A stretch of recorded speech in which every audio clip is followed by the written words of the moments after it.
Hello, BookTube. I'm at the library. Those of you who are new to the channel, I'm a librarian of a very small library in Vermont. And it's a Tuesday, so the library's closed, but it's a day I use for various projects, paperwork, that type of thing. This week, I got a Board of Trustees meeting, so there'll be tons of paperwork to prepare for that. And so today I did a little bit of, had to bring in some tools from home and mount this bookcase behind me to another bookcase just for safety reasons. And we put a bunch of manga and graphic novels up on it. But in doing some of these moves, I've run in, there's always a problem with space here and in almost any library. I've run into a bunch of maps and atlases that I need to review and see if we're going to keep them at the library. I have to apologize. You're probably going to hear that little chirp noise every once in a while. When I came in this morning, I realized it's time for me to replace the battery in the fire alarm above me. The problem with that is these are like 12-foot ceilings, so I got to go and grab a ladder. So I hope that's the only irritant in this video. So anyway, I thought I'd run through these with you and give you my thoughts and takes. Some of the problems with maps and atlases, of course, they date.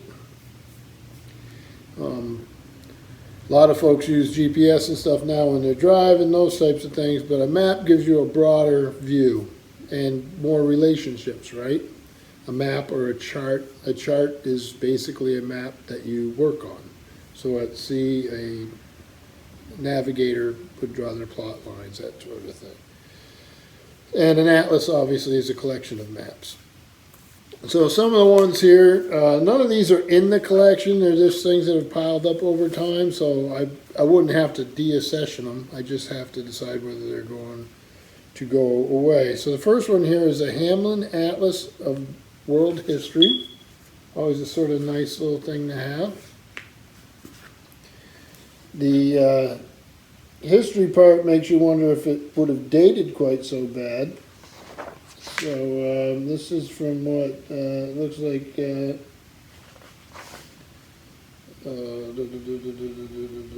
is Hammond, this is map B. I don't see a date. There probably is one, and I'm looking right past it.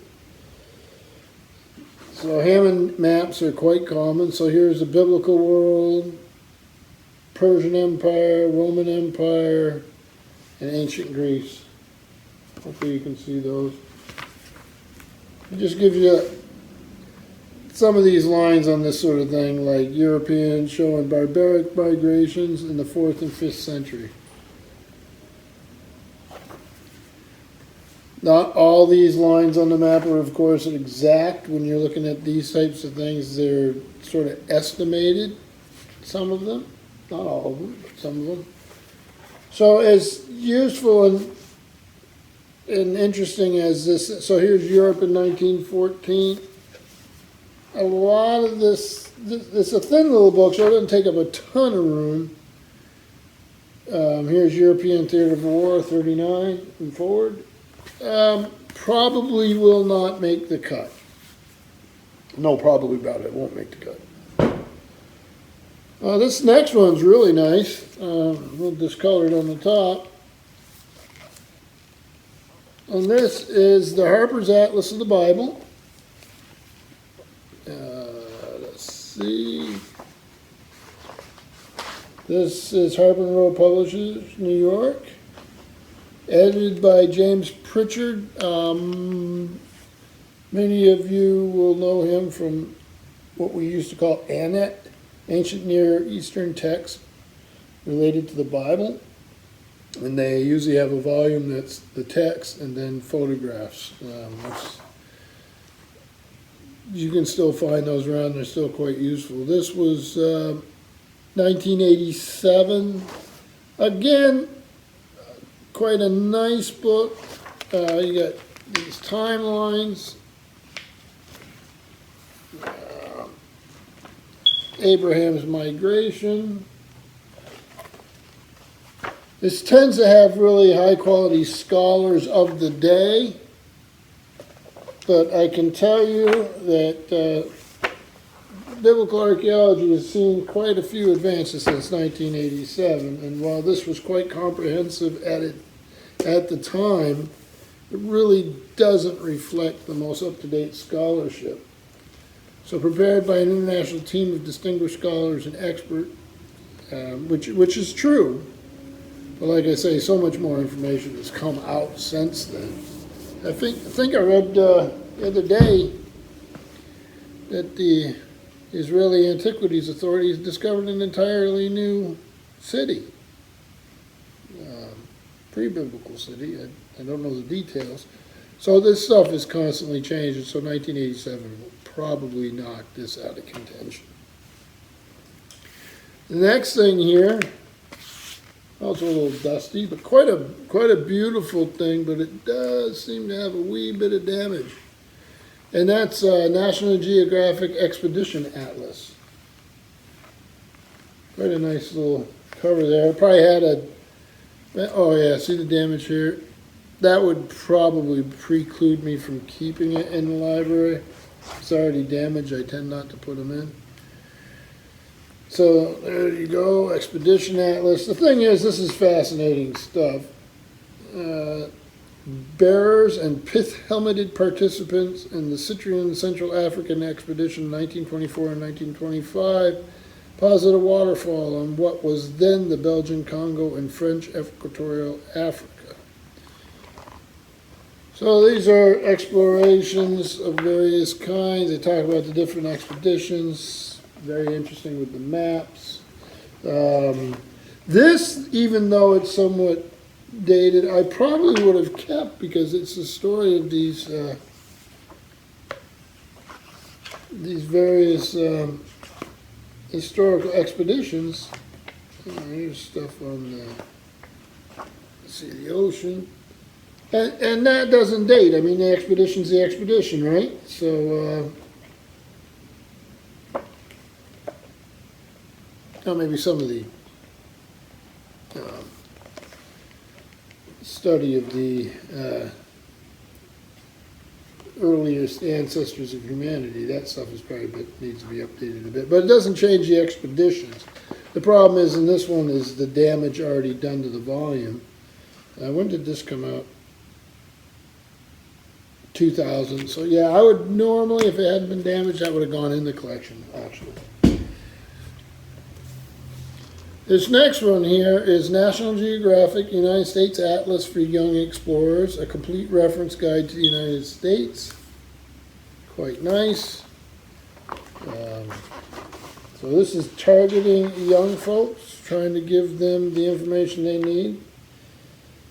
Photographs from Tony Stone Images. Let me see. On these National Geographic, you almost always have to get the date out of the back of the book. I don't know why they think that's necessary, but one more step.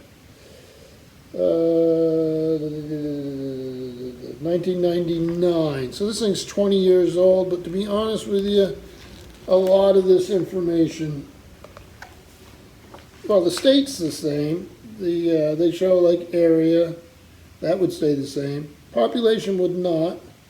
Capital, so in this case I'm looking at Kansas, Topeka. I'm sure the population isn't 119,700 anymore. Largest city, Wichita, population 320,000. So then you have industry, that probably, well, that may or may not be the same. Agriculture, statehood, that information same, nickname. These are brief enough so that I will probably will keep this. It's not going to take up a ton of shelf space. It's got little dings down here in the bottom, but I probably will end up saving that. And here's another Atlas of America, only this one is Reader's Digest.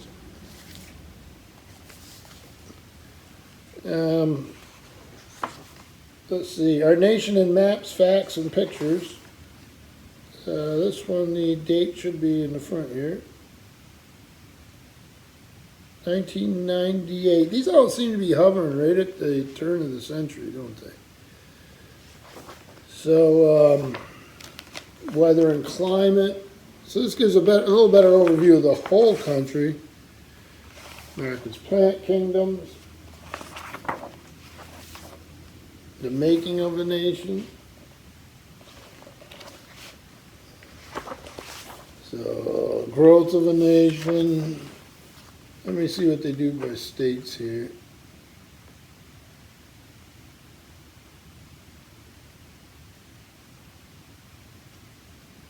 So it makes sense for me to look at Vermont. Number one, because I'm more likely to be up to date with all the information. So, state birds and all that stuff is not going to change. Area and size, 9,609 square miles. So 43rd as far as size-wise in the states. Population, 617,000. Rank within the United States is 49th. Climate. The map, some of the timeline, 1609, Samuel du Champlain claims Vermont region for France. So, yeah, I think not a lot of this. The agricultural, manufacturing, mining, all those information, probably general enough to save. So I will probably, New Mexico, a place I dearly love. Yeah. So I probably will keep this. So there's two. I should make a separate pile, right? There's two that I'm probably going to keep. Then here's beast. The Atlas of North America, space age portrait of a continent. Big old thing. Paper, sort of easy to handle. That is Hawaii. I don't even know if I can do this without knocking myself silly.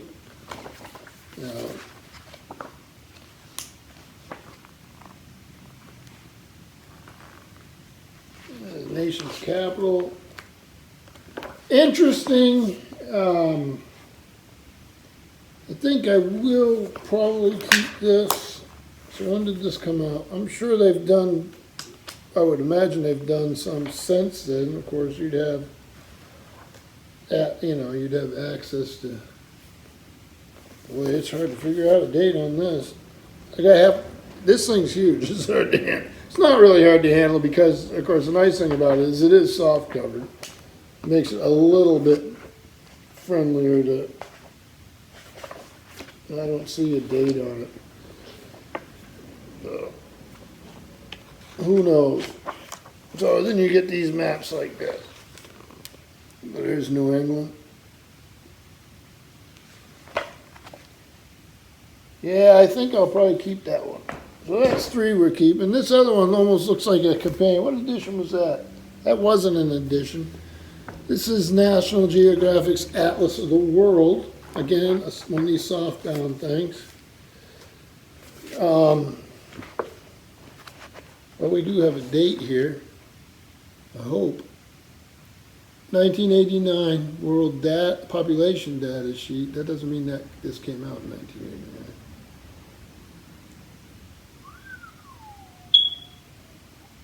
Yeah, got that little beep going off. It's going to drive me crazy. I don't know. The way they do this always drives me crazy, but it's probably somewhere in the 1990s. I'm guessing from what data they're using.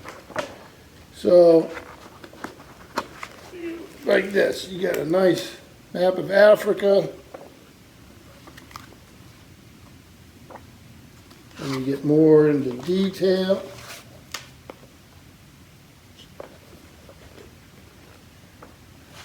This is sort of nice. Let's see if they have my old buddy. Pluto, yep. Still in the good graces. So this, yeah, I mean, we might keep that one too. I don't see why not. So that's the books. But I also been collecting, and I don't know why, these old National Geographic maps. I'm not going to go through every one of them, but like this is the United States. It unfolds, obviously. China. A lot of these maps are out of date. Southeast Asia, I've got a lot of those because most of these are from the 1960s, and yeah, this is 1968. Of course, we had a huge interest in this country in that part of the world then. More Canada and Alaska. I love the Western Canada. I love these old maps. Land of the Bible Today. Mediterranean. Any of you remember back in the day, you used to get these in the National Geographic magazine. And a magazine I loved. Here, this is obviously so out of date, it's unbelievable. But as a historical reference, it's pretty neat. And when I was over there, it was still the Soviet Union. So this is the Western Soviet Union. Very detailed, very handy. When did this come out? 1959. Okay, more Southeast Asia. Like I say, that's what you're going to see a lot of here. Korea, Greece and the Aegean, Scandinavia with Iceland on it. Roundabout the nation's capital, and this is from 1956. So let me get you the... These aren't really designed for me to do this way. There's some parts of filming that are more challenging than others. So that's generally what it looks like. So these I will not keep in the collection. There's just no real practical in South America, British Isles. And so, like I say, I got boxes of these things. Got these.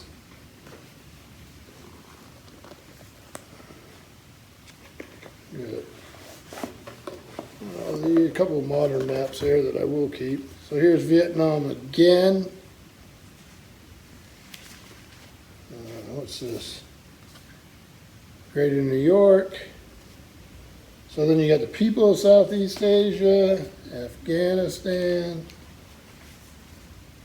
northern approaches. Where's that at? The Making of America. Alaska, Central Plains, Northern Plains, Texas, Maryland, Virginia, Delaware, and West Virginia, California and Nevada. You get the idea here. Just love these things. Alaska, Wisconsin, Michigan, and the Great Lakes. Had a car that looked pretty much like that at one time. Tennessee, North Carolina, South Carolina, Georgia, Alabama, and Mississippi. I'm sure they sell these things on eBay or something. Pinnipeds of the world. Water, always important. More water, always good. Mount Everest, that was sort of cool. You know, I could, the Alps, Canada's vacation lands. Oops. Spain and Portugal. My wife is of Portuguese descent. So are my kids, I guess. And then Shaping a Continent, North America's Active West. So, yeah, these are wonderful. I like them. Probably could frame some of them, maybe, to hang up. Maybe I'll do that. Maybe I'll take the best historic ones, the ones of the most interest, or if they have a local interest, and maybe that's what I'll do, is just maybe use them that way. So we managed to decide to keep a couple of the print atlases, and then maybe do something with some of these old National Geographic maps. Maybe frame them. And I got a hallway out back that would probably look nice, and maybe pick out a few. But for the most part, because of space considerations, this stuff will move along. So that's a Tuesday. As you can tell, I'm not dressed for work. I'm going to go out and ride around on the old back roads or something for enjoy this weather. We've got a nice day today. So that is it. I hope all is well. I'll try to get in a bookshelf tour today, see what happens, and then hope everybody has a good week. Thank you, BookTube.